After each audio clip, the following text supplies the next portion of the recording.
I'm going to go ahead and make a quick video on writing rational functions when we have rational form and then going into simple rational form. So we'll be converting from this to this, okay? All right, so when we have these, we are going to be doing some long division to rewrite these in rational form. Once we have them in rational form, we're going to find the asymptotes, the intercepts, and describe the transformations. So first off, taking this, the top part, the numerator is what we are going to put under the division bar. And the denominator is what's going to go outside the division bar. So x minus 1. So I have 2x plus 1 being divided by x minus 1. So using long division, x times 2 will give me 2x. Negative 1 times 2 will give me negative 2. We are going to subtract 2x minus 2 from 2x plus 1. So the 2x's, 2x minus 2x, these will cancel out. And then we will have positive 1 minus negative 2, or in short, 1 plus 2. That gives me 3. That value there is what's left over. So we have a remainder of 3. To write this in simple radical form, we have y equals, the remainder will be in the numerator, the divisor will be on the bottom of the fraction, in the denominator, and then our solution on top will be our k value. All right, now that we've got this in simple radical form, we're going to go ahead and we are going to find all those pieces that I was looking for. So first off, the asymptotes.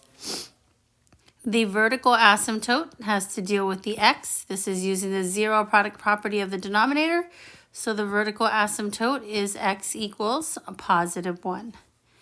The horizontal asymptote, that is our k value, or our constant value. So we have y equals 2. To find the intercepts, to find the y-intercept, I'm going to make x 0. So this x right here will become 0. Okay, so I have 3 divided by negative 1 makes negative 3. And negative 3 plus 2 gives me negative 1. So for the y-intercept, we plugged in 0 for x, and we will get out negative 1 for y. Right, for the x-intercept, this one here is when we're going to set y equal to 0. When we talked about this one in class, this one takes a few more steps when we're looking at it. I'm going to go ahead and do the work over here. Let me erase that little 0 that we had there.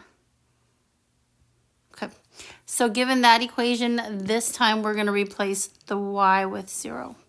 Okay. So we're going to have 0 is equal to 3 divided by x minus 1 plus 2. First thing, move the 2 to the opposite side of the equal sign. So I will have negative 2 is equal to 3 divided by x minus 1. Now we're going to cross multiply these two here so that I will have negative 2x plus 2 equals 3. Subtract 2 from both sides, so I'll have negative 2x is equal to 1. Divide both sides by negative 2, and I will have x equals a negative 1/2, or 0.5. So our x-intercept is, sorry, I forgot to put the negative there.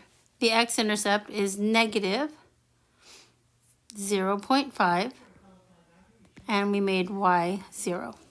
Okay. All right, for the transformations, the x minus 1, this is going to be a horizontal shift.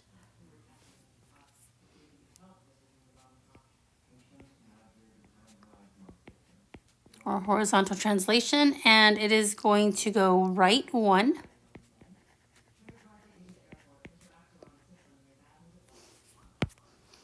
Then we'll look at the k value. That'll be a vertical shift up 2. Now the a value, I look at to see if this is negative. If it's negative, it would be a reflection over the x-axis. If it is between 0 and 1, for example, 0.5 or 0.7 or 1/2 or 1/4, if there was a fraction up there, then it would be a vertical shrink. If it's greater than 1, so 2, 3, 2.5, 4, 7, any of those numbers, then it is a vertical stretch. So since 3 is greater than 1, again, I'm not asking if it's positive or negative. I'm just asking if 3 is the value greater than 1. This one would be a vertical stretch by 3.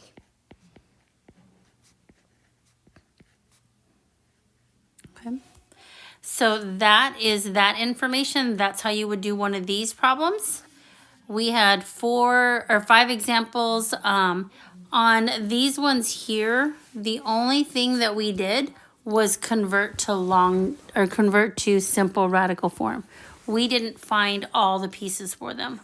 On the homework problems down here, I want you to find all the pieces. So there's 2 homework problems for you. Okay? All right, let me know if you have any questions.